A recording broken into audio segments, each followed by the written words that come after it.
ಎಲ್ಲರಿಗೂ ನಮಸ್ಕಾರ. ನವೋನ್ನತಿ ಎಜುಕೇಷನ್ ಚಾನಲ್ಗೆ ಎಲ್ಲರಿಗೂ ಸ್ವಾಗತ. ಇವತ್ತಿನ ಸೆಷನ್ನಲ್ಲಿ ಕಂಪ್ಯೂಟರ್ ಜ್ಞಾನಕ್ಕೆ ಸಂಬಂಧಿಸಿದಂತೆ ಪ್ರಮುಖ ಪ್ರಶ್ನೋತ್ತರಗಳನ್ನು ವಿಶ್ಲೇಷಣೆ ಮಾಡ್ತಾ ಹೋಗೋಣ. ಒಟ್ಟು 60 ಪ್ರಶ್ನೋತ್ತರಗಳನ್ನು ನಾನಿಲ್ಲಿ ರೆಡಿ ಮಾಡ್ಕೊಂಡಿದ್ದೀನಿ.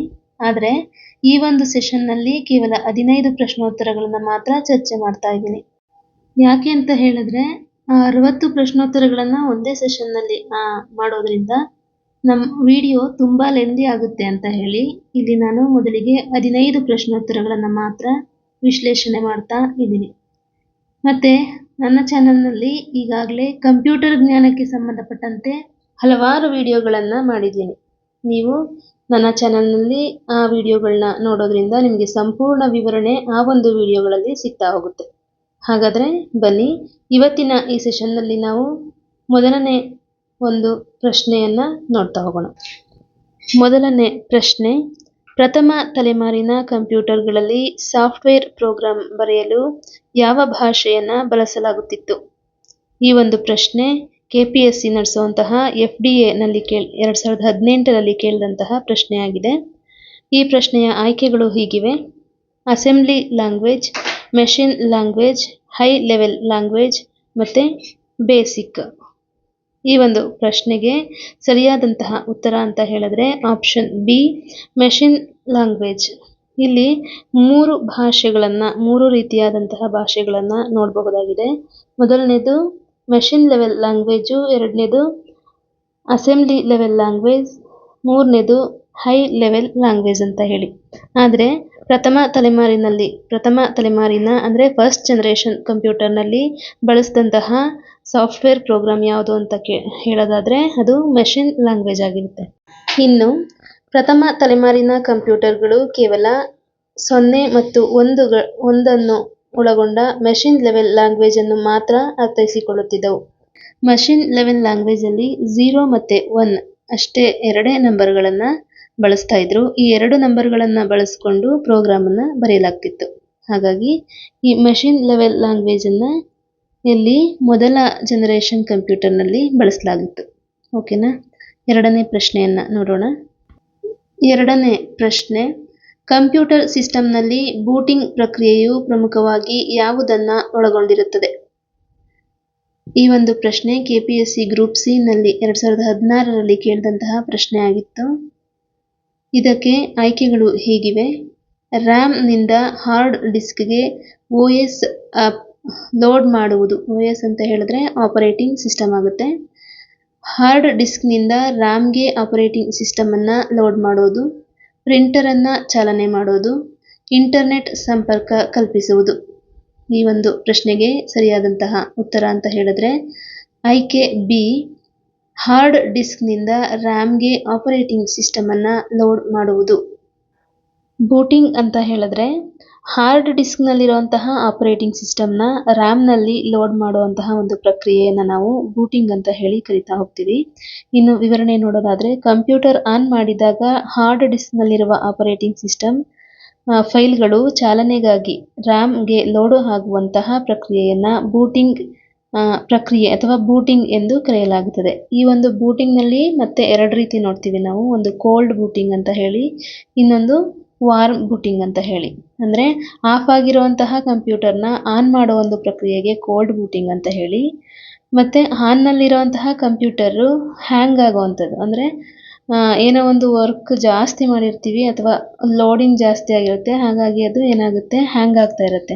ಅದಕ್ಕೆ ವಾರ್ಮ್ ಬೂಟಿಂಗ್ ಅಂತ ಹೇಳಿ ಕರಿತಾ ಹೋಗ್ತೀವಿ. ಈ ಒಂದು ಬೂಟಿಂಗ್ ಪ್ರಕ್ರಿಯೆಯಲ್ಲಿ ಕೆಲವೊಮ್ಮೆ ಡಾಟಾಗಳು ಲಾಸ್ ಆಗುವಂತಹ ಒಂದು ಪ್ರಮೇಯ ಕೂಡ ಇರುತ್ತೆ. ಓಕೆನಾ? ಇದಿಷ್ಟು ಬೂಟಿಂಗ್ನ ಒಂದು ಇನ್ಫಾರ್ಮೇಷನ್ ಆಗಿರುತ್ತೆ. ಇನ್ನು ಮೂರನೇ ಪ್ರಶ್ನೆಯನ್ನು ನೋಡೋಣ. ಮೂರನೇ ಪ್ರಶ್ನೆ, MS ಎಕ್ಸೆಲ್ನಲ್ಲಿ ಸಂಪೂರ್ಣ ರೋ ಅನ್ನು ಆಯ್ಕೆ ಮಾಡಲು ಬಳಸುವ ಶಾರ್ಟ್ಕಟ್ ಕೀ ಯಾವುದು? ಇದು KPSC ನಡೆಸುವಂತಹ SDA 2019ರಲ್ಲಿ ಕೇಳಿರುವಂತಹ ಪ್ರಶ್ನೆ ಆಗಿರುತ್ತೆ. ಈ ಪ್ರಶ್ನೆಗೆ ಆಯ್ಕೆಗಳು ಹೀಗಿವೆ: A, control plus space bar, B, shift plus space bar, C, alt plus space bar, D, control plus shift plus space bar. ಓಕೆನಾ? ಈ ಒಂದು ಪ್ರಶ್ನೆಗೆ ಸರಿಯಾದಂತಹ ಉತ್ತರ ಆಯ್ಕೆ B shift plus space bar ಅಂತ ಹೇಳಿ. ಓಕೆನಾ, ಸ್ಪೇಸ್ ಬಾರ್. ಇನ್ನು ವಿವರಣೆಯನ್ನು ನೋಡೋದಾದ್ರೆ, ಶಿಫ್ಟ್ ಪ್ಲಸ್ ಸ್ಪೇಸ್ ಬಾರ್ ಚಾಲ್ತಿಯಲ್ಲಿರುವ ಸಂಪೂರ್ಣ ಸಾಲನ್ನು ಅಂದರೆ ರೋ ಅನ್ನು ಆಯ್ಕೆ ಮಾಡುತ್ತದೆ. ಅದೇ ರೀತಿ ಸಂಪೂರ್ಣ ಕಾಲಮ್ ಅನ್ನು ಆಯ್ಕೆ ಮಾಡಲು ಕಂಟ್ರೋಲ್ ಪ್ಲಸ್ ಸ್ಪೇಸ್ ಬಾರ್ ಅನ್ನು ಬಳಸಲಾಗುತ್ತದೆ. ಇಲ್ಲಿ ಎಕ್ಸೆಲ್ನಲ್ಲಿ ನಾವು ಎರಡು ರೀತಿಯಂತಹ ಒಂದು ಕ್ರಿಯೆಗಳನ್ನ ನೋಡ್ಬೋದು.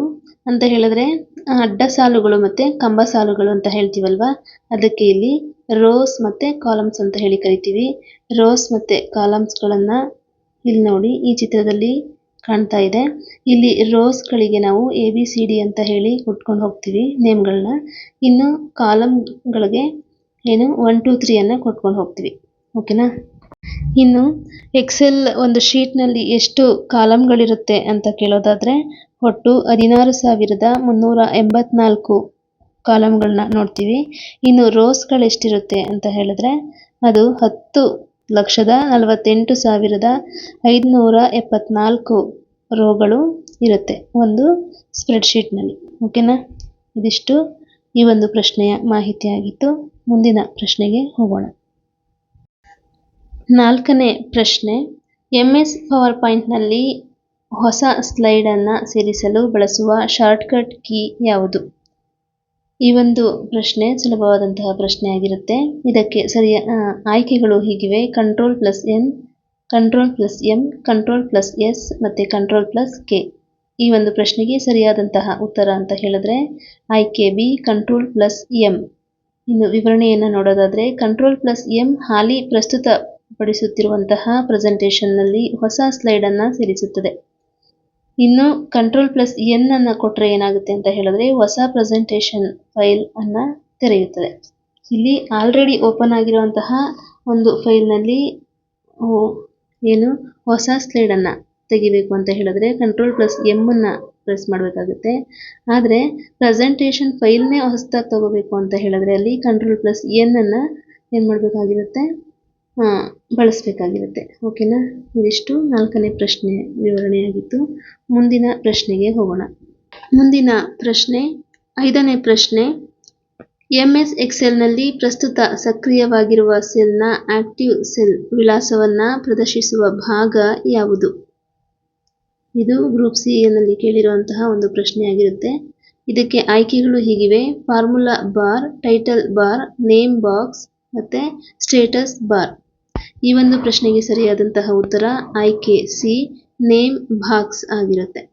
ಇನ್ನು ವಿವರಣೆಯನ್ನು ನೋಡೋದಾದರೆ, ಎಕ್ಸೆಲ್ನಲ್ಲಿ ನಾವು ಕ್ಲಿಕ್ ಮಾಡಿದಾಗ ಆಯ್ಕೆಯಾಗುವ ಸೆಲ್ನ ಹೆಸರನ್ನು, ಉದಾಹರಣೆಗೆ A1 B5 ಅಂತ ಹೇಳಿ ನೇಮ್ ಬಾಕ್ಸ್ ಪ್ರದರ್ಶಿಸುತ್ತದೆ. ಅದರಲ್ಲಿ ಫಾರ್ಮುಲಾವನ್ನು ಫಾರ್ಮುಲಾ ಬಾರ್ ತೋರಿಸುತ್ತದೆ. ನೋಡಿ, ಇಲ್ಲಿ ಮಾನಿಟರ್ನ ಸ್ಕ್ರೀನ್ನ ಎಡಭಾಗದಲ್ಲಿ ಕಾಣಿಸ್ತಾ ಇದೆ ನೋಡಿ, ನೇಮ್ ಬಾಕ್ಸ್ ಅಂತ ಹೇಳಿ. ಅಲ್ಲಿ ಒಂದು D5 ಅನ್ನೋ ಒಂದು ನೇಮನ್ನು ಕೊಟ್ಟಿದ್ದಾರೆ. ಇದೇನು ಅಂತ ನೋಡೋದಾದರೆ ಇದು ಆಕ್ಟಿವ್ ಸೆಲ್ನ ಒಂದು ನೇಮ್ ಆಗಿರುತ್ತೆ. ಇಲ್ಲಿ ಮಿಡಲಲ್ಲಿ ನೋಡಿ omnisecu.com ಅಂತ ಇದೆಯಲ್ಲ, ಇದು ಆಕ್ಟಿವ್ ಸೆಲ್. ಗ್ರೀನ್ ಕಲರಲ್ಲಿ ಕಾಣಿಸ್ತಾ ಇದೆಯಲ್ಲ, ಇದು ಆಕ್ಟಿವ್ ಸೆಲ್ಲು. ಈ ಒಂದು ಆಕ್ಟಿವ್ ಸೆಲ್ನ ನೇಮನ್ನು ಎಲ್ಲಿ ತೋರಿಸ್ತಾರೆ ಅಂತ ಹೇಳಿದ್ರೆ ಸ್ಕ್ರೀನ್ನ ಎಡಭಾಗದಲ್ಲಿ ಇಲ್ಲಿ D5 ಅಂತ ಇದೆಯಲ್ಲ, ಇದನ್ನು ನೇಮ್ ಬಾಕ್ಸ್ ಅಂತ ಹೇಳಿ ತೋರಿಸ್ತಾರೆ.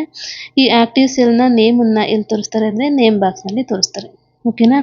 ಇನ್ನು ಇಲ್ಲಿ ಈ ಆರೋ ಮಾರ್ಕ್ನಲ್ಲಿ ತೋರಿಸಿದಾರಲ್ಲ, ಇದು ಫಾರ್ಮುಲಾ ಬಾರು. ಈ ಫಾರ್ಮುಲಾ ಬಾರ್ನಲ್ಲಿ ಏನಿರುತ್ತೆ ಅಂತ ಹೇಳಿದ್ರೆ ಆಕ್ಟಿವ್ ಸೆಲ್ನ ಒಂದು ಫಾರ್ಮುಲಾ ಇರುತ್ತೆ. ಓಕೆನಾ. ಇದಿಷ್ಟು ಈ ಪ್ರಶ್ನೆಯ ವಿವರಣೆ. ಮುಂದಿನ ಪ್ರಶ್ನೆಗೆ ಹೋಗೋಣ. 6ನೇ ಪ್ರಶ್ನೆ, ಭಾರತದ ಮೊದಲ ಸೂಪರ್ ಕಂಪ್ಯೂಟರ್ ಅಂದರೆ ಪರಂ 8000 ಅನ್ನು ಅಭಿವೃದ್ಧಿಪಡಿಸಿದಂತಹ ಸಂಸ್ಥೆ ಯಾವುದು?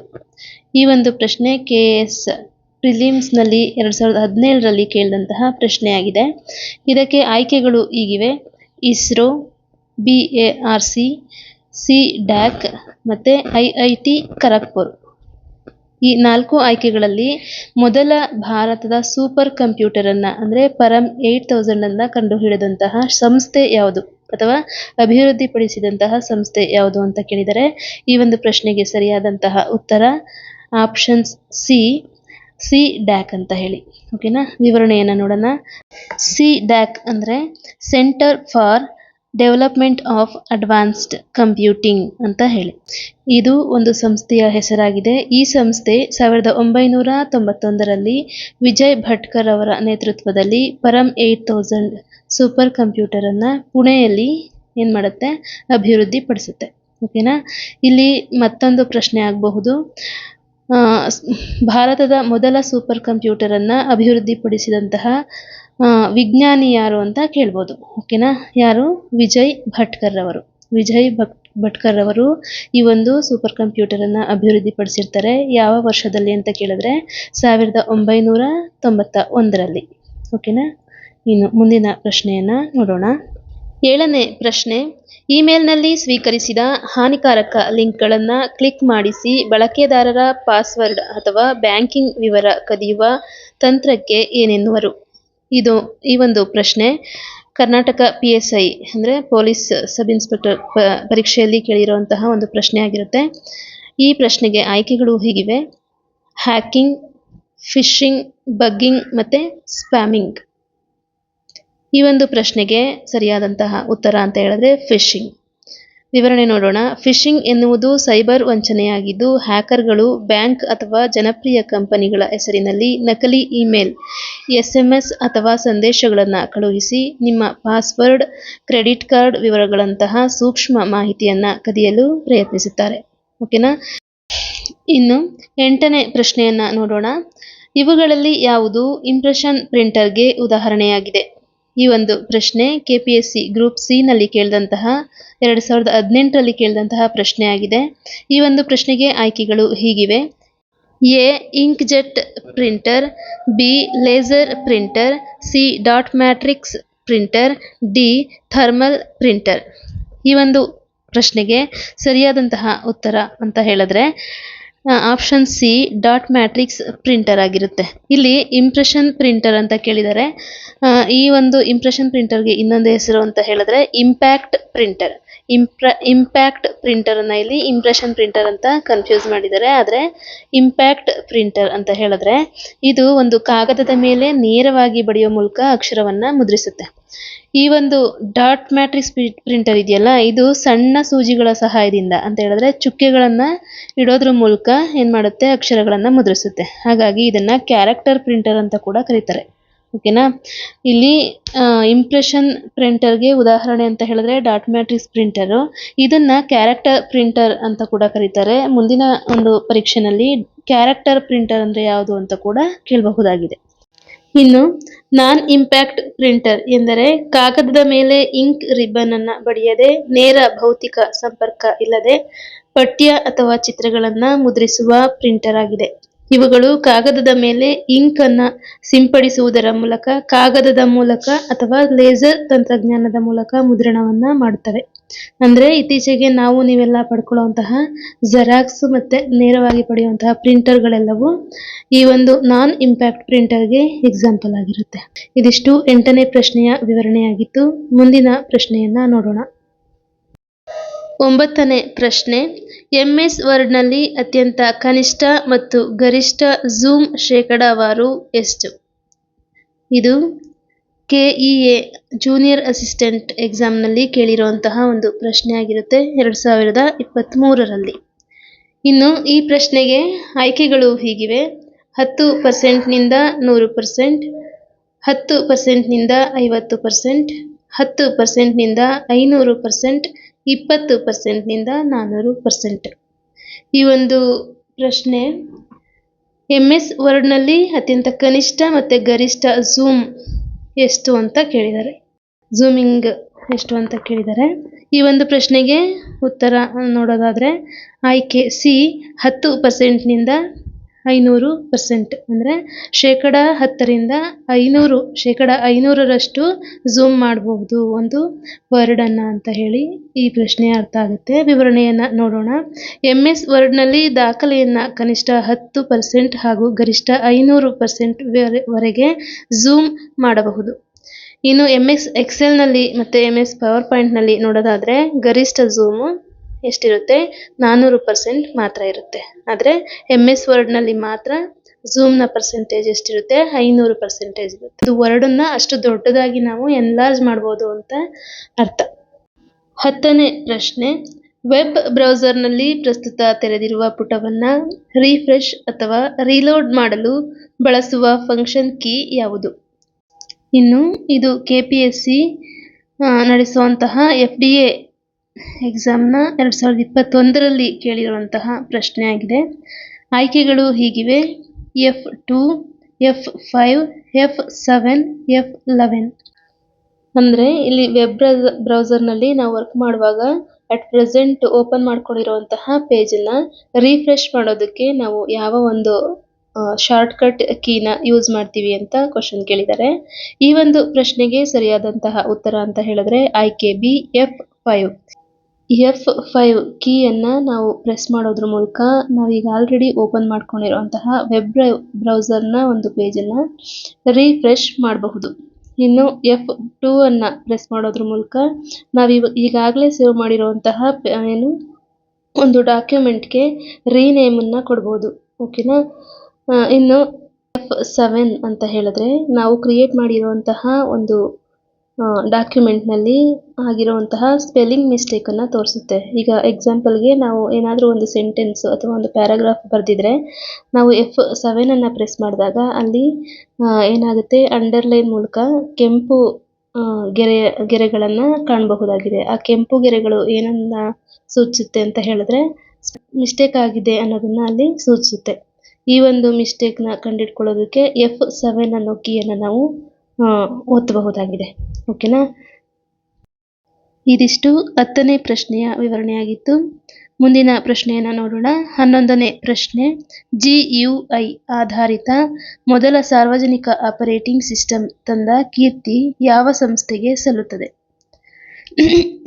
ಈ ಪ್ರಶ್ನೆಯ ಆಯ್ಕೆಗಳು ಹೀಗಿವೆ: A, Microsoft, B, IBM, C, apple ಅಥವಾ ಮ್ಯಾಕಿಂಟೋಸ್, ಡಿ, ಜೆರಾಕ್ಸ್. ಇದಕ್ಕೆ ಸರಿಯಾದಂತಹ ಉತ್ತರ ಅಂತ ಹೇಳಿದ್ರೆ ಆಯ್ಕೆ ಸಿ, ಆಪಲ್. ಮ್ಯಾಕಿಂಟೋಸ್ ಅನ್ನೋ ಒಂದು ಕಂಪನಿ ಈ ಒಂದು GUI ಅನ್ನ ಒಂದು ಆಧಾರಿತ ಸಾರ್ವಜನಿಕ ಆಪರೇಟಿಂಗ್ ಸಿಸ್ಟಮ್ ಅನ್ನ ಏನ್ ಮಾಡುತ್ತೆ, ಅಭಿವೃದ್ಧಿ ಪಡಿಸುತ್ತೆ. ವಿವರಣೆ ನೋಡೋದಾದ್ರೆ ಆಪಲ್ ಸಂಸ್ಥೆಯು 1984ರಲ್ಲಿ ಮ್ಯಾಕಿಂಟೋಸ್ ಎಂಬ ಕಂಪನಿಯ ಮೂಲಕ ಗ್ರಾಫಿಕಲ್ ಯೂಸರ್ ಇಂಟರ್ಫೇಸ್ ಅನ್ನ ಸಾರ್ವಜನಿಕರಿಗೆ ಯಶಸ್ವಿಯಾಗಿ ತಲುಪಿಸಿತು. ಇನ್ನು GUI ಅಂತ ಹೇಳಿದ್ರೆ ಗ್ರಾಫಿಕಲ್ ಯೂಸರ್ ಇಂಟರ್ಫೇಸ್ ಅಂತ ಹೇಳಿ, ಇದು ಬಳಕೆದಾರರು ಚಿತ್ರಾತ್ಮಕ ಚಿಹ್ನೆಗಳು, ಐಕಾನ್ಗಳ, ಬಟನ್ಗಳು ಮತ್ತು ಮೆನುಗಳ ಮೂಲಕ ಕಂಪ್ಯೂಟರ್ ಅಥವಾ ಸ್ಮಾರ್ಟ್ ಫೋನ್ನಂತಹ ಎಲೆಕ್ಟ್ರಾನಿಕ್ ಸಾಧನಗಳೊಂದಿಗೆ ಸುಲಭವಾಗಿ ಸಂವಹನ ನಡೆಸಲು ಅನುವು ಮಾಡಿಕೊಡುವ ಒಂದು ದೃಶ್ಯ ವ್ಯವಸ್ಥೆಯಾಗಿದೆ. ಓಕೆನಾ? ಇದನ್ನ ನಾವು ಗ್ರಾಫಿಕಲ್ ಯೂಸರ್ ಇಂಟರ್ಫೇಸ್ ಅಂತ ಹೇಳಿ ಕರಿತೀವಿ. ಇದರ ಒಂದು ಅಬ್ರಿವೇಷನ್ ಅನ್ನ ನೆಕ್ಸ್ಟ್ ಪರೀಕ್ಷೆಗಳಲ್ಲಿ ಕೇಳಬಹುದು. ನೋಟ್ ಮಾಡಿ ಇಟ್ಕೊಳ್ಳಿ. GUI ಅಂತ ಹೇಳಿದ್ರೆ ಗ್ರಾಫಿಕಲ್ ಯೂಸರ್ ಇಂಟರ್ಫೇಸ್ ಅಂತ ಹೇಳಿ. ಓಕೆನಾ? ಇದಿಷ್ಟು 11ನೇ ಪ್ರಶ್ನೆ. ಈಗ 12ನೇ ಪ್ರಶ್ನೆಯನ್ನ ನೋಡೋಣ. 12ನೇ ಪ್ರಶ್ನೆ, ಕ್ಯಾಶ್ ಮೆಮೊರಿ ಇದು ಕಂಪ್ಯೂಟರ್ನ ಯಾವ ಎರಡು ಭಾಗಗಳ ನಡುವೆ ಕಾರ್ಯನಿರ್ವಹಿಸುತ್ತದೆ? ಈ ಒಂದು ಪ್ರಶ್ನೆಯನ್ನ KPSC ಗ್ರೂಪ್ ಸಿ 2022ರಲ್ಲಿ ಕೇಳಿರುವಂತಹ ಪ್ರಶ್ನೆಯಾಗಿದೆ. ಇನ್ನು ಈ ಪ್ರಶ್ನೆಯ ಆಯ್ಕೆ ನೋಡೋದಾದ್ರೆ ಎ, CPU ಮತ್ತು RAM, ಇನ್ನು ಬಿ, RAM ಮತ್ತು ಹಾರ್ಡ್ ಡಿಸ್ಕ್, ಸಿ, CPU ಮತ್ತು ಹಾರ್ಡ್ ಡಿಸ್ಕ್, ಡಿ, ಕೀಬೋರ್ಡ್ ಮತ್ತು CPU. ಈ ಒಂದು ಪ್ರಶ್ನೆ ಹಲವಾರು ಪರೀಕ್ಷೆಗಳಲ್ಲಿ ಕೇಳಿರುವಂತಹ ಪ್ರಶ್ನೆಯಾಗಿದೆ. ಹಾಗಾಗಿ ಸ್ವಲ್ಪ ಒತ್ತನ್ನು ಕೊಟ್ಟು ಈ ಪ್ರಶ್ನೆಯ ಬಗ್ಗೆ ನೋಡ್ಕೊಳ್ತಾ ಹೋಗಿ. ಇದಕ್ಕೆ ಸರಿಯಾದಂತಹ ಉತ್ತರ ಅಂತ ಹೇಳಿದ್ರೆ ಆಯ್ಕೆ ಎ, CPU ಮತ್ತು RAM. ವಿವರಣೆ ಹೀಗಿದೆ: ಪ್ರೊಸೆಸರ್ ಅಂತ ಹೇಳಿದ್ರೆ ಕಂಟ್ರೋಲ್ ಪ್ರೊಸೆಸಿಂಗ್ ಯೂನಿಟ್ CPUಗೆ ಪದೇ ಪದೇ ಅಗತ್ಯವಿರುವಂತಹ ಡೇಟಾವನ್ನು ವೇಗವಾಗಿ ತಲುಪಿಸಲು CPU ಮತ್ತು ಪ್ರಧಾನ ಮೆಮೊರಿ ಅಂದರೆ ರ್ಯಾಂಡಮ್ ಆಕ್ಸೆಸ್ ಮೆಮೊರಿ ಅಂತ ಹೇಳ್ತೀವಲ್ಲ, ಈ RAM ಅನ್ನು ನಾವು ಪ್ರೈಮರಿ ಮೆಮೊರಿ, ಮೇನ್ ಮೆಮೊರಿ ಅಥವಾ ಪ್ರಧಾನ ಮೆಮೊರಿ ಅಂತ ಹೇಳಿ ಕರಿತೀವಿ. ಇವುಗಳ ನಡುವೆ ಕ್ಯಾಶ್ ಮೆಮೊರಿ ಸ್ಥಾಪಿತವಾಗಿರುತ್ತದೆ. ಅಂತ ಹೇಳಿದ್ರೆ ಈ ಕ್ಯಾಶ್ ಮೆಮೊರಿ ಎಲ್ಲಿರುತ್ತೆ ಅನ್ನೋದು ಪ್ರಶ್ನೆಯಾಗಿದೆ. ಈ ಕ್ಯಾಶ್ ಮೆಮೊರಿಯು CPU ಮತ್ತು RAM ನಡುವೆ. ಇಲ್ಲಿ RAM ಕೊಟ್ಟಿಲ್ಲ ಅಂತ ಹೇಳಿದ್ರೆ ಮೇನ್ ಮೆಮೊರಿ ಅಥವಾ ಪ್ರೈಮರಿ ಮೆಮೊರಿ ಇದಕ್ಕೆ ಉತ್ತರ ಆಗಿರುತ್ತೆ. ಓಕೆನಾ. ಅಥವಾ ಪ್ರೈಮರಿ ಮೆಮೊರಿ ಮತ್ತು CPU ನಡುವೆ ವೇಗವಾಗಿ ಕಾರ್ಯನಿರ್ವಹಿಸಲು ಇರುವ ಒಂದು ತಂತ್ರಾಂಶ ಯಾವುದು ಅಂತ ಕೇಳಬಹುದು. ಅದಕ್ಕೆ ಆನ್ಸರು ಕ್ಯಾಶ್ ಮೆಮೊರಿ ಆಗಿರುತ್ತೆ. ಓಕೆನಾ. ಇದಿಷ್ಟು ಈ ಪ್ರಶ್ನೆಯ ವಿವರಣೆಯಾಗಿತ್ತು. ಮುಂದಿನ ಪ್ರಶ್ನೆಯನ್ನ ನೋಡೋಣ. 13ನೇ ಪ್ರಶ್ನೆ, MS ಪವರ್ ಪಾಯಿಂಟ್ ಪ್ರೆಸೆಂಟೇಷನ್ ಅನ್ನು ಮೊದಲ ಸ್ಲೈಡ್ನಿಂದ ಸ್ಲೈಡ್ ಶೋ ಪ್ರಾರಂಭಿಸಲು ಬಳಸುವ ಕೀ ಯಾವುದು? ಇದು KPSC ನಡೆಸುವಂತಹ SDA 2021ರಲ್ಲಿ ಕೊಟ್ಟಿರುವಂತಹ ಪ್ರಶ್ನೆಯಾಗಿದೆ. ಈ ಒಂದು ಪ್ರಶ್ನೆಗೆ ಆಯ್ಕೆಗಳು ಹೀಗಿವೆ: shift plus F5, control plus F5, F1. ಈ ಒಂದು ಪ್ರಶ್ನೆಗೆ ಸರಿಯಾದಂತಹ ಉತ್ತರ ನೋಡೋದಾದ್ರೆ ಆಯ್ಕೆ ಬಿ F5. ಇನ್ನು ವಿವರಣೆ ನೋಡೋಣ. ಮೊದಲ ಸ್ಲೈಡ್ನಿಂದ ಸ್ಲೈಡ್ ಶೋ ಅನ್ನ ಮಾಡಲು F5 ಬಳಸಲಾಗುತ್ತದೆ. ಪ್ರಸ್ತುತ ಇದ್ದ ಸ್ಲೈಡ್ನಿಂದಲೇ ಆನ್ ಮಾಡಲು ಶಿಫ್ಟ್ ಪ್ಲಸ್ F5 ಅನ್ನ ಬಳಸಲಾಗುತ್ತದೆ. ಈ ಹಿಂದಿನ ಪ್ರಶ್ನೆಯಲ್ಲಿ F5 ಅನ್ನ ರಿಫ್ರೆಶ್ ಮಾಡೋದಕ್ಕೆ ಬಳಸ್ತಿದ್ವಿ. ಆದರೆ ಇದು ಪವರ್ ಪಾಯಿಂಟ್ ಆಗಿರೋದ್ರಿಂದ MS ವರ್ಡ್, MS ಎಕ್ಸೆಲ್ ಮತ್ತೆ MS ಪವರ್ ಪಾಯಿಂಟ್ ಈ ಮೂರರಲ್ಲೂ ಬೇರೆ ಬೇರೆ ಒಂದು ಉದ್ದೇಶಕ್ಕೆ ಬಳಸಲಾಗುತ್ತೆ ಕೀಗಳನ್ನ. ಇದನ್ನ ನೀವು ಗಮನ ಇಟ್ಟು ನೋಡ್ಕೊಳ್ಬೇಕಾಗುತ್ತೆ. ಇಲ್ಲಿ ಕೇಳಿರುವಂತಹ ಪ್ರಶ್ನೆ, MS ಪವರ್ ಪಾಯಿಂಟ್ ನಲ್ಲಿ ಸ್ಲೈಡ್ ಶೋ ಅನ್ನ ಮೊದಲ ಒಂದು ಸ್ಲೈಡ್ ಇಂದ ಪ್ರಾರಂಭ ಮಾಡೋದಕ್ಕೆ ಬಳಸುವಂತಹ ಶಾರ್ಟ್ಕಟ್ ಕೀ ಯಾವುದು ಅಂತ ಕೇಳಿದರೆ ಅದಕ್ಕೆ ಉತ್ತರ ಅಂತ ನೋಡೋದಾದ್ರೆ F5 ಸರಿಯಾದ ಉತ್ತರ ಆಗಿರುತ್ತೆ. ಮುಂದಿನ ಪ್ರಶ್ನೆ 14ನೇ ಪ್ರಶ್ನೆ, 1 ಟೆರಾಬೈಟ್ ಎನ್ನುವುದು ಎಷ್ಟು ಮೆಗಾಬೈಟ್ಗೆ ಸಮನಾಗಿರುತ್ತದೆ? ಇದು ಒಂದು ಪೊಲೀಸ್ ಕಾನ್ಸ್ಟೇಬಲ್ ಎಕ್ಸಾಮ್ನಲ್ಲಿ ಕೇಳಿರುವಂತಹ ಒಂದು ಪ್ರಶ್ನೆ ಆಗಿರುತ್ತೆ. ಈ ಪ್ರಶ್ನೆಯ ಆಯ್ಕೆಗಳು ಹೀಗಿವೆ: 1024 MB, 1024 × 1024 MB, 1000 MB, 1024 GB. ಈ ಒಂದು ಪ್ರಶ್ನೆಗೆ ಉತ್ತರ ಆಯ್ಕೆ ಬಿ 1024 × 1024 MB. ಇನ್ನು ಕಂಪ್ಯೂಟರ್ ಮೆಮೊರಿಗೆ ಸಂಬಂಧಪಟ್ಟಂತೆ ಒಂದು ವಿಡಿಯೋವನ್ನು ನಾನು ಈ ಹಿಂದೆ ಆಲ್ರೆಡಿ ಅಪ್ಲೋಡ್ ಮಾಡಿದ್ದೇನೆ. ಅದರಲ್ಲಿ ಈ ಬೈಟ್ಗಳ ಲೆಕ್ಕಾಚಾರವನ್ನು ಹೇಗೆ ಸುಲಭವಾಗಿ ಮಾಡಬಹುದು ಅನ್ನೋ ಒಂದು ವಿಧಾನವನ್ನು ಅಲ್ಲಿ ತೋರಿಸ್ಕೊಟ್ಟಿದ್ದೇನೆ. ಆ ಒಂದು ವಿಡಿಯೋವನ್ನು ನೋಡೋದ್ರ ಮೂಲಕ ಸುಲಭವಾಗಿ ಈ ಒಂದು ಪ್ರಶ್ನೆಗೆ ಉತ್ತರವನ್ನು ನೀಡಬಹುದಾಗಿದೆ. ಇನ್ನು ವಿವರಣೆಯನ್ನು ನೋಡೋದಾದ್ರೆ 1 ಟೆರಾಬೈಟ್ = 1024 ಗಿಗಾಬೈಟ್. ಹಾಗೆಯೇ 1 ಗಿಗಾಬೈಟ್ = 1024 ಮೆಗಾಬೈಟ್ ಆಗಿರುತ್ತದೆ. ಆದ್ದರಿಂದ ಇಲ್ಲಿ 1 ಟೆರಾಬೈಟ್ ಎಂದರೆ 1024 × 1024 MB ಆಗಿರುತ್ತದೆ. ಈ ಒಂದು ಲೆಕ್ಕಾಚಾರದ ಒಂದು ಮಾಹಿತಿಯನ್ನ ನನ್ನ ಒಂದು ಹಿಂದಿನ ಕಂಪ್ಯೂಟರ್ ವಿಡಿಯೋವನ್ನು ನೋಡೋದ್ರ ಮೂಲಕ ತಿಳ್ಕೊಳ್ಳಿ ಅಂತ ಹೇಳ್ತಾ ಮುಂದಿನ ಪ್ರಶ್ನೆಗೆ ಹೋಗೋಣ. 15ನೇ ಪ್ರಶ್ನೆ ನೋಡೋದಾದ್ರೆ, ಡೇಟಾ ಬೇಸ್ ಸಿಸ್ಟಮ್ಗಳಲ್ಲಿ SQLನ ಪೂರ್ಣ ರೂಪ ಏನು?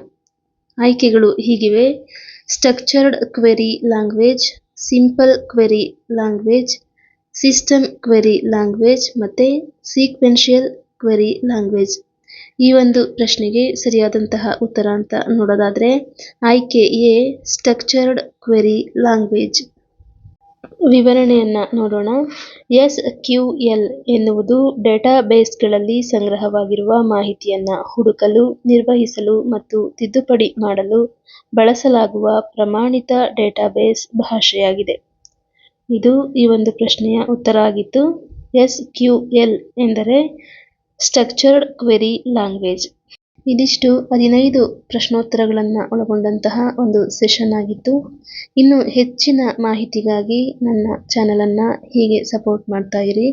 ನಿಮ್ಮ ಒಂದು ಸಬ್ಸ್ಕ್ರೈಬ್, ಒಂದು ಲೈಕ್ ಮತ್ತು ಒಂದು ಶೇರ್ ನನ್ನ ಇನ್ನೂ ಹೆಚ್ಚಿನ ವಿಡಿಯೋಗಳನ್ನು ಮಾಡೋದಕ್ಕೆ ಸಹಕಾರ ನೀಡುತ್ತೆ ಅಂತ ಹೇಳ್ತಾ, ದಯಮಾಡಿ ನನ್ನ ಚಾನಲನ್ನು ಸಬ್ಸ್ಕ್ರೈಬ್ ಮಾಡ್ಕೊಳ್ಳಿ, ಲೈಕ್ ಮಾಡಿ, ಶೇರ್ ಮಾಡಿ ಅಂತ ಇವತ್ತಿನ ಈ ಒಂದು ಸೆಷನನ್ನು ಇಲ್ಲಿಗೆ ಕೊನೆ ಮಾಡ್ತಾ ಇದ್ದೀನಿ. ಎಲ್ಲರಿಗೂ ಧನ್ಯವಾದಗಳು.